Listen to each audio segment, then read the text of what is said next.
हाँ जी बच्चों, तो हमारे साथ आपका इंटीग्रेशन टॉपिक चल रहा था। इंटीग्रेशन में हमने बहुत सारा पढ़ लिया है। आज हम स्टार्ट करेंगे पार्शियल फ्रैक्शन।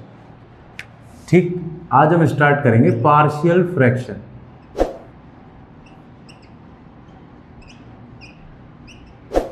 अब पार्शियल फ्रैक्शन क्या है बेटा? तो ये है ब्रेकिंग ऑफ फ्रैक्शन, फ्रैक्शंस को तोड़ना। अब कहीं ना कहीं कोई ना कोई किसी को तोड़ ही रहा है, तो हमें क्या करना है इस समय? फ्रैक्शन को तोड़ना, ब्रेकिंग ऑफ फ्रैक्शंस। वैसे अगर देखा जाए तो ये अलजेब्रा का टॉपिक है, और कुछ ऐसे बोर्ड्स भी रहे हैं आईसीएसई या स्टेट बोर्ड जो ये टॉपिक अलग से पढ़ा रहे हैं 9-10 क्लास में, लेकिन हमारे करिकुलम में सीबीएसई में इस तरीके का जो टॉपिक है वो अलग से नहीं दिया हुआ है। ठीक है ना? अब इस तरीके का टॉपिक जब अलग से नहीं दिया है तो हमें यहाँ पढ़ाया है, इसका यूज करके हमें इंटीग्रेट करना है। समझ आ रही है आप लोगों को बात? इसका यूज करके हमें क्या करना है? इंटीग्रेट करना है फंक्शंस को। ठीक है, पार्शियल फ्रैक्शन कब लगेगा?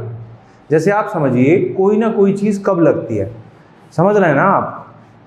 तो अब आप ये देखिए, ये लगेगा जब डिग्री ऑफ न्यूमरेटर छोटा होगा डिग्री ऑफ डिनोमिनेटर से। डिग्री ऑफ न्यूमरेटर क्या होगा? छोटा होगा डिग्री ऑफ डिनोमिनेटर से। डिनोमिनेटर का डिग्री बड़ा होना चाहिए, न्यूमरेटर का डिग्री छोटा होना चाहिए, तब हम पार्शियल फ्रैक्शन लगा सकते हैं। लगाने में कुछ नहीं है, बहुत ही इजी सी चीज़ है, बस हमको समझना पड़ेगा कि लगेगा कैसे। आप ये देखिए, डिग्री ऑफ न्यूमरेटर छोटा किससे? डिग्री ऑफ डिनोमिनेटर से। ये वाली बात आप दिमाग में बैठा लो। पार्शियल फ्रैक्शन कब लगेगा? जब डिग्री ऑफ न्यूमरेटर छोटा है किससे? डिग्री ऑफ डिनोमिनेटर से। कुछ चीज़ें तभी लगती हैं जब कुछ चीज़ें छोटी और कुछ चीज़ें बड़ी हों। समझ रहे हो आप? अब आप देखिए, जैसे ये px प्लस क्यू लिखा मैंने और नीचे लिखा x प्लस ए एक्स प्लस बी, ये मैंने लिखा। तो अब हम देखेंगे ऊपर का डिग्री 1 है, नीचे का डिग्री 2 है। अगर आप ये भी नहीं देख पा रहे हो कि ऊपर का डिग्री 1 है, नीचे का डिग्री 2 है, तो फिर आपके दिमाग का डिग्री 0 है। ठीक, ऊपर का डिग्री 1 है, नीचे का डिग्री 2 है। तो आप ये देखिए, ये x प्लस ए, ऊपर आएगा a, ये x प्लस बी और ऊपर आएगा b। इसका मैं सीधे सीधे फंडा आपको बता देता हूँ कि क्या है। आप ये देखिए कि इसकी डिग्री 1 है, इसकी डिग्री 1 है तो ऊपर आएगा कांस्टेंट, मतलब जिसकी डिग्री 0 है। इसकी डिग्री 1 है तो ऊपर आएगा कांस्टेंट, मतलब जिसकी डिग्री 0 है। अगर यहाँ पर अगर मैंने ऐसे लिखा, देखो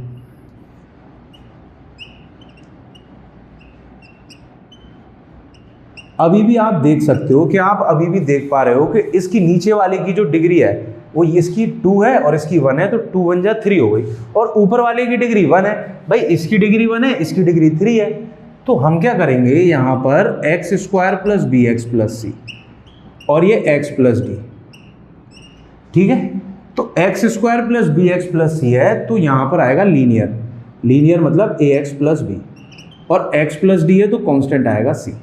दिमाग में यही रखना है कि जो भी नीचे आ रहा है, जैसे देखिए इसकी डिग्री 1 है तो ऊपर डिग्री 0 मतलब कांस्टेंट, इसकी डिग्री 2 है तो इसकी डिग्री 1 मतलब ये क्वाड्रेटिक है, तो यहाँ लीनियर। आ रही है बात समझ में? ठीक है ना? बस क्या करना है, एक डिग्री कम करके ऊपर लिखना है। देखिए पार्शियल फ्रैक्शन की और भी फॉर्म्स आ सकती हैं, तो हम ये बेसिक बात याद रखेंगे तो हमारे क्वेश्चन हो जाएंगे। नहीं याद रखेंगे तो हमसे कुछ भी नहीं होगा। समझ रहे हो ना आप?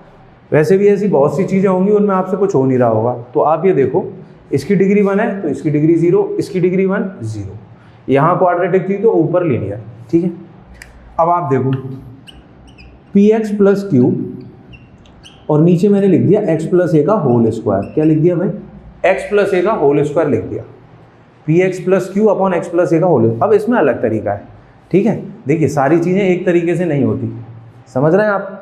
किसी को एक मैसेज करने से रिप्लाई आ जाता है, किसी को 4 मैसेज करो फिर भी नहीं आता है। तो उसी तरीके से भाई यहाँ ये क्वाड्रेटिक है तो इसकी डिग्री 1 है। अब यहाँ होल स्क्वायर है तो हम क्या करेंगे, पहले 1 डिग्री लिखेंगे, कांस्टेंट ही लिखना है, फिर होल स्क्वायर लिखेंगे। लिखना यहाँ भी कांस्टेंट है। बात समझ आ रही है? जब भी होल स्क्वायर, अगर होल क्यूब होता तो पावर 1 पावर 2 पावर 3। बात समझ आ रही है या नहीं आ रही है? समझ रहे हो ना भाई? ये x प्लस ए की पावर 1 तो ऊपर कांस्टेंट, ये x प्लस ए की पावर 2 ऊपर कांस्टेंट। अब यहाँ पर कोई बच्चा ये सोच सकता है जो सोच रहा है, ठीक है ना, कि भाई यहाँ तो डिग्री 2 है, फिर कांस्टेंट क्यों? क्योंकि यहाँ क्वाड्रेटिक में अगर डिग्री 2 है तो आपने लीनियर लिया है। भाई ये फंक्शन भी तो देखना पड़ेगा, होल स्क्वायर का फंडा अलग है तो उसको अलग तरीके से चलना पड़ेगा।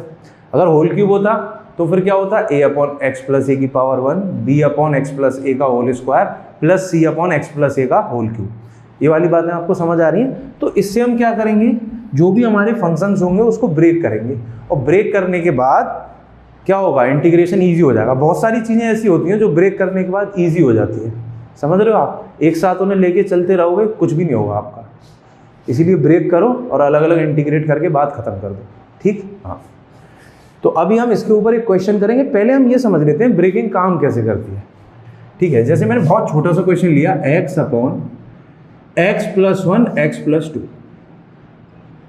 ठीक है ना भाई? अभी मैं इंटीग्रेशन करना नहीं समझा रहा हूँ, बता रहा हूँ कि कैसे छोटा सा ये a और b लगा के हम कैसे a और b की वैल्यू निकाल के ब्रेक कर सकते हैं। इसको हम डायरेक्टली नहीं सोच सकते, समझ रहे हो ना आप? इतना आपके पास दिमाग नहीं है कि आप डायरेक्टली सोच लोगे। डायरेक्टली अगर आप सोच लेते तो कटने से बच जाता आपका पहले ही, तो नहीं बच पाया। अब आप ये देखो, ये है a अपॉन एक्स प्लस 1 और ये है b अपॉन एक्स प्लस 2, ठीक है? a क्यों लगाया भाई? क्योंकि लीनियर है, समझ रहे हो आप? हाँ, तो ये हो गया x upon X plus 1 x plus 2।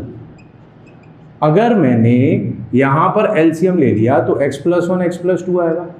भाई x प्लस 1 से x प्लस 1 हट गया तो a इंटू एक्स प्लस 2, और x प्लस 2 से x प्लस 2 हट गया b इंटू एक्स प्लस 1। बात समझ आ रही है?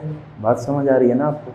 क्या करना है भाई, x प्लस 1 एक्स प्लस 2 था तो दोनों को ब्रेक किया, इसकी डिग्री 1 थी तो ऊपर कांस्टेंट, इसकी डिग्री 2 थी तो ऊपर कांस्टेंट, ठीक है? लेकिन आप ये बात याद रखना कि हर जगह ये नहीं लगा सकते। नीचे आपने नीचे देख लिया और लगा दिया, भाई किसी के नीचे देख रहे हो तो किसी के ऊपर भी देखना पड़ेगा, समझ रहे हो? नीचे नीचे देखने से काम नहीं चलेगा।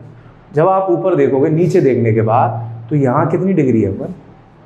अब इसकी डिग्री 1 है, इसकी डिग्री 2 है, तो ऊपर की डिग्री नीचे वाली से कम है, कम है ना भाई? तभी तो लग पा रहा है ना ये। यहाँ क्या लिखा हुआ है, degree of numerator is less than degree of denominator, ठीक है?